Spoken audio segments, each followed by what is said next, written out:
Yeah, just again, we're always appreciative of our crowd, our season ticket holders showing up, students that come out to the games. We're trying to build something special here, and it starts by just thanking the people that are with us now, and then just asking anybody that maybe saw the game on TV or has heard about our team to come out and give these guys a chance. I think they're guys that play for their university, and they play for what's on the front of their jerseys, Texas Tech, and not on the back. I think they're fun to watch.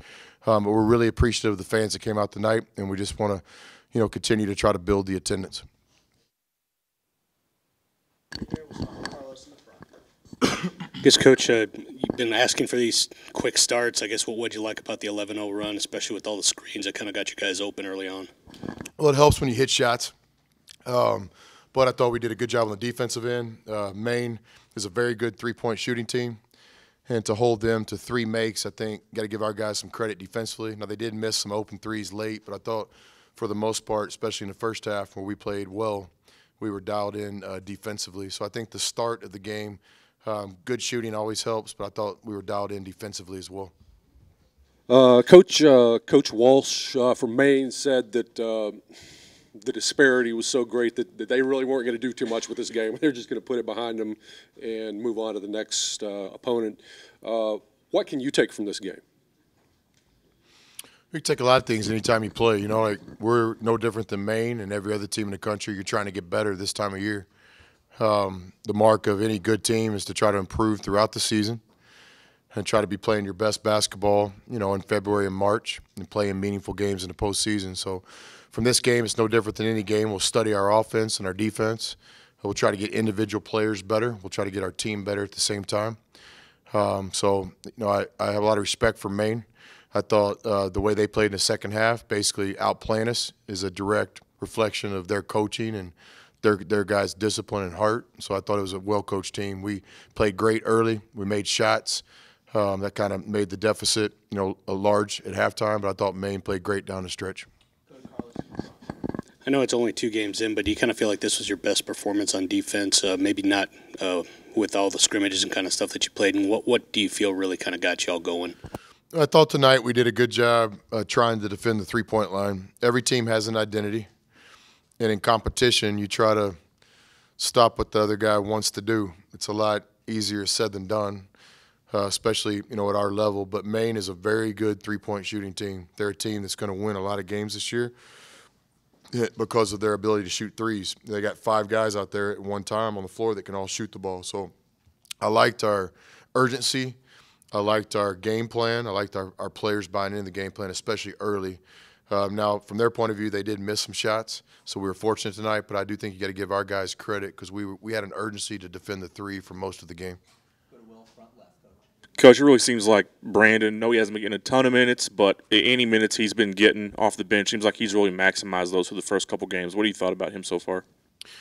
Yeah, I hope I'm up here in 2 weeks talking about Brandon in 2 months. And, I have a lot of respect for Brandon Francis because of the way he's approached basketball and his life and academics as of late. We had a lot of honest conversations with Brandon this summer about what he wants to do with basketball and life, and he's really deserving of this second chance. I appreciate what he said about our coaching staff giving him a chance, but more than anything, Brandon Francis has given himself a chance by living his life with a little bit more discipline than he ever has. I think he's playing team basketball. He's been a great teammate. His talent has never been an issue. He's a top 100 player. You don't go to Florida and sign for Billy Donovan if you can't play.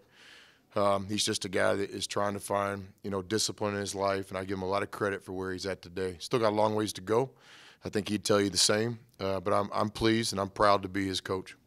Go to Austin here, middle right. All right, Coach. A lot of teams have to rely on one player to score a lot of points, but you have 4 players that all scored over in double digits. So could you talk about moving the ball around like that? Yeah, that's our plan. We don't want to have a leading scorer. I've coached some really good players over the years. I've coached guys that have had 40-point games, and that's pretty cool when it's happening. But to me, that's not a path to a championship. What I believe in and what we believe in is balance. We want to be a team that has 4 or 5 guys in double figures. We want to have a team that has 2 or 3 guys on that 7, 8, and 9-point mark. We want to share the ball. And I think this year's team has a chance to do that with the talent we have. We'll go to Sean Backman. Coach, you had 10 turnovers this game. You limited the turnovers. How does it feel that your team is improving on being able to control and keep a hand on the ball? Yeah, so I'm not a mathematician, but we had 18 in the first game and 10 this game, so we're heading in the right direction. But I think those 10, still there's just a lot of sloppy plays. I talk to the guys all the time about, to me, there's two different kinds of turnovers in basketball. There's a basketball turnover. These things happen. That's why you never play a perfect game. You know, I see somebody back cut and I make a great pass, but the defense makes a good play too. That's a basketball turnover. From time to time, the officials might make a bad call. They're human beings, no problem. It's part of the game. That's a basketball turnover. But the other side are just careless, for lack of better words. We call them something I shouldn't say right here, but just casual, careless turnovers. And that's what we're trying to eliminate. So tonight, without watching the tape, I think in the 10 turnovers, I think about 7 of them were casual turnovers. So if we can cut those in half, then I think we can continue to improve our team. We got time for a couple more. We'll go back over to Joe here. What's the status of Justin? Yeah, so I don't know for sure, but they said he rolled his ankle, a little bit of swelling at halftime. But Dr. Scoville was here. We got the best team doctors I've ever worked at. That's no disrespect to the other doctors I've worked with at all the great jobs I've had. But, you know, Dr. Robertson and Dr. Scoville are pros, and appreciate them always being at the games. And so literally Justin's ankle flares. There's Dr. Scoville taking a look at it. So that was big time. But I was told it was just some swelling. We got ice on it in the second half. Justin Gray's a warrior. We all know that. He could have played in that second half, but we just thought with the game in hand, it's better to rest him. Go back to Sean. Coach, talk to us about Boston College and what you're looking to in your game on Saturday. Well, I always go one game at a time in preparation. This game tonight against Maine was the biggest game I've ever coached, because that's how you have to feel as a competitor.